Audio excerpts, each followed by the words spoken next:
ഈ മീൻ എന്തിനാ എന്നെ ഇങ്ങനെ കൊഞ്ഞനം കുത്തി കാണിക്കുന്നത് ഞാൻ കുറേ വട്ടം ആലോചിച്ച്. ഒരു പക്ഷേ ഇതിന് തൊട്ട് മുന്നത്തുള്ള മീൻ ഞാൻ ഉമ്മ കൊടുത്തോണ്ടാണോ ആർക്കറിയാം.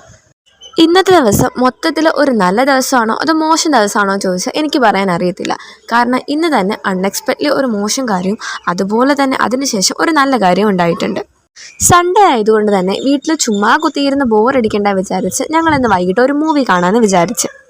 തിയേറ്ററിൽ പോയിട്ട് സിനിമ കാണാൻ പൂതി കയറിയിരുന്ന് പോയതൊന്നുമല്ല. പകരം എല്ലാവരും ഒത്തു പോകുമ്പോൾ അതൊരു സന്തോഷമല്ലേ. അങ്ങനെ വിചാരിച്ചിട്ടാണ് ഈ ഇടയ്ക്ക് നല്ല ഹൈപ്പുള്ള നല്ല മൂവികളൊന്നും ഇല്ല എന്നറിഞ്ഞിട്ടും ഞങ്ങൾ എല്ലാവരും കൂടെ മൂവി കാണാൻ പോകാമെന്ന് വിചാരിച്ചത്. അങ്ങനെ ഞങ്ങൾ റെഡിയായി. ഏകദേശം ഒരു 6:30 ആയപ്പോൾ ഞങ്ങൾ ഇറങ്ങി. 7 മണിക്കായിരുന്നു മൂവി പറഞ്ഞിരുന്നത്. എന്തായാലും അധികം തിരക്കൊന്നും ഉണ്ടാവില്ല എന്നറിയുന്നത് കൊണ്ട് തന്നെ ഞങ്ങൾ ടിക്കറ്റ് ഓൺലൈനായിട്ട് ബുക്ക് ചെയ്തില്ലായിരുന്നു. അങ്ങനെ ഒരു 6:50 ആയപ്പോൾ ഞങ്ങൾ തിയേറ്ററിലെത്തി. പക്ഷെ ടിക്കറ്റ് എടുക്കാനായിട്ട് ചെന്നപ്പോഴാണ് ഞങ്ങൾക്ക് പറ്റിയ അമളി മനസ്സിലായത്. ആളില്ലാത്തത് കൊണ്ട് തന്നെ അവർ 7 മണിക്കത്തെ ഷോ നടത്തുന്നില്ല. വീട്ടിൽ ചുമ്മാ കുത്തിയിരുന്ന എന്നെ പിടിച്ച് സിനിമ കാണാമെന്ന് പറഞ്ഞ് ചെന്നിട്ട് സിനിമ ഇല്ല എന്ന് പറയുന്നത് അത് വല്ലാത്തൊരവസ്ഥയാണ്. എന്തായാലും ഇവിടം വരെ വന്ന് എന്നാൽ പിന്നെ 2 ഐസ്ക്രീം കഴിച്ചിട്ട് പോകാമെന്ന് വിചാരിച്ചിട്ട് ഞാനും എൻ്റെ അനിയത്തിയും കൂടെ 2 ചോക്ലേറ്റ് ഐസ്ക്രീം വാങ്ങിച്ചു. നിരാശാ കാമുകന്മാരെ പോലെ ഞങ്ങൾ രണ്ടുപേരും തിയേറ്ററിൻ്റെ പടി ഇറങ്ങിയപ്പോഴാണ് എന്തായാലും ഇവിടെ വരെ വന്നേയല്ലേ എന്നാൽ പിന്നെ നമുക്ക് ഫെസ്റ്റ് കണ്ടിട്ട് പോയാലോ എന്ന് അമ്മ പറഞ്ഞത്. കേൾക്കേണ്ട താമസം ഞങ്ങൾ രണ്ടുപേരും ഹാപ്പി. അങ്ങനെ പിന്നെ ഞങ്ങളുടെ യാത്ര തിയേറ്ററിൽ നിന്ന് ഫെസ്റ്റ് നടക്കുന്ന സ്റ്റേഡിയത്തിലേക്കായി. എനിക്ക് തോന്നുന്നത് ഇത് ലാസ്റ്റ് ഡേ ആയിരുന്നു. അതുകൊണ്ട് തന്നെ അധികം ആളുകളൊന്നുമില്ല എന്ന് വെച്ച് തീരെ ആൾ കുറവുമില്ല. അങ്ങനെ ഞങ്ങൾ എൻട്രി പാസ് എടുത്ത് അകത്തേക്ക് കയറി. അവിടുത്തെ ഫസ്റ്റ് സെഷൻ ഇതുപോലത്തെ പൂക്കളുടെയും ചെടികളുടെയും ഒക്കെ നഴ്സറി ആയിരുന്നു. വീട്ടിൽ ഒരു പുൽനാമ്പ് പോലും മുളയ്ക്കില്ല എന്ന് പറഞ്ഞ് പണ്ടേ മുദ്ര കുത്തിയത് കൊണ്ട് തന്നെ ഞങ്ങൾ ഇവിടുന്ന് ഒന്നും വാങ്ങിക്കാൻ ഉദ്ദേശിച്ചില്ല. അങ്ങനെ ഞങ്ങളും പതിയെ അവിടുന്ന് നെക്സ്റ്റ് സെഷനിലേക്ക് പോയി. സത്യം പറഞ്ഞാൽ ഈ ഒരു ഫേസ് എനിക്ക് ഭയങ്കരമായിട്ട് ഇഷ്ടപ്പെട്ടു. കാരണം ഞങ്ങൾ നടന്ന് ചെന്നതേ ഇതുപോലത്തെ ഒരു അറ്റ്മോസ്ഫിയറിലേക്കായിരുന്നു. ശരിക്കും ബ്യൂട്ടിഫുൾ. ആൻഡ് ഓഫ് കോഴ്സ് എനിക്കും എൻ്റെ അനിയത്തിക്കും ഇത് ഭയങ്കരമായിട്ട് ഇഷ്ടപ്പെട്ടു. ഓരോ അക്വേറിയത്തിൻ്റെയും മുന്നിൽ ചെന്നിട്ട് അതിനെപ്പറ്റി ഓരോന്നൊക്കെ പറഞ്ഞ് ഞങ്ങളിങ്ങനെ മെല്ലെ മുന്നോട്ട് നടന്ന്. ഈ ഒരു ഫിഷിനാണ് ഏറ്റവും ഇഷ്ടപ്പെട്ടത്. അല്ലെങ്കിൽ വൈറ്റ് കളേഴ്സ് എനിക്ക് ഭയങ്കര ഇഷ്ടമാണ്. ഈ ഒരു വൈറ്റ്സ് കുഞ്ഞു കുഞ്ഞു ഫിഷസ് കാണാൻ ഭയങ്കര രസമായിരുന്നു. പക്ഷേ എൻ്റെ അമ്മയ്ക്കും അനിയത്തിക്കും ഈ ഒരു ഫിഷാണ് ഇഷ്ടപ്പെട്ടത്. എനിക്കും ഇത് നല്ല ഭംഗിയായിട്ട് തോന്നിയിട്ടുണ്ടായിരുന്നു. അങ്ങനെ ഞങ്ങളും മെല്ലെ പതിയെ മുന്നോട്ട് നടന്ന്. ആ സമയത്താണ് ഈ ഒരു മീൻ എന്നെ നോക്കി കൊഞ്ഞണം കുത്തി കാണിക്കുന്ന പോലെ എനിക്ക് തോന്നിയത്. ഈ ഒരു അക്വേറിയത്തിനുള്ളിലൂടെ ഇങ്ങനെ നടന്നപ്പോഴാണ് പൊരിച്ചു തിന്നാൻ മാത്രമല്ല ഇങ്ങനെ ബ്യൂട്ടി ആസ്വദിക്കാനും മീനിനെ കൊണ്ട് പറ്റുമെന്ന കാര്യം എനിക്ക് മനസ്സിലായത്.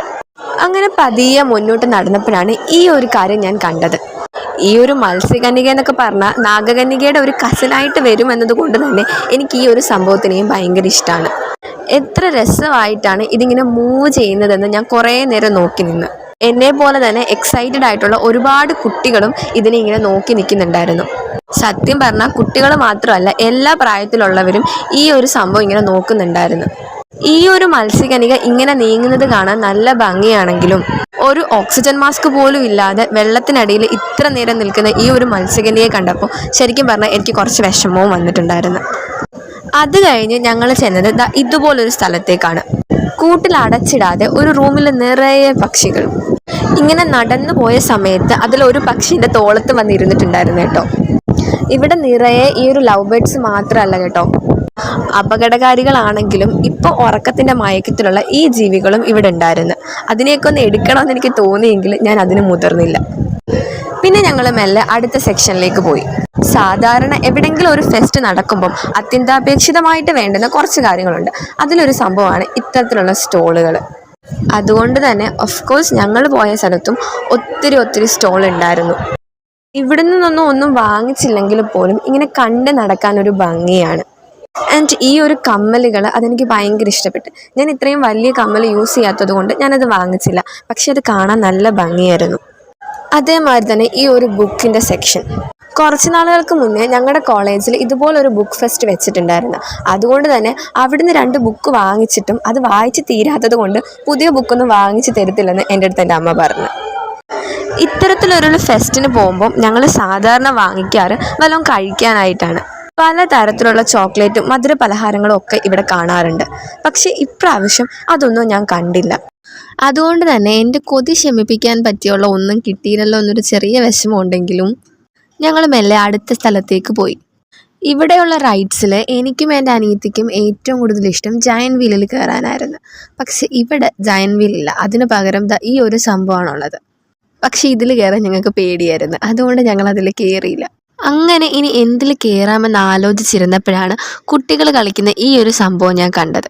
ഇതിനു മുന്നേ ഒരു വട്ടം എന്നെയും കൂടെ അതിൽ കയറ്റാമോ എന്ന് ചോദിച്ചിട്ട് മുതുക്കി പിള്ളേരെ ഒന്നും കേട്ടില്ല എന്ന് പറഞ്ഞ് എൻ്റെ ആ ഒരു ആഗ്രഹം മുളയിലെ നുള്ളിയ ഒരു അനുഭവം ഉള്ളതുകൊണ്ട് തന്നെ ഇപ്രാവശ്യം ഞാൻ എന്നെയും കൂടെ കയറ്റാമോ എന്ന് ചോദിക്കാൻ പോയില്ല.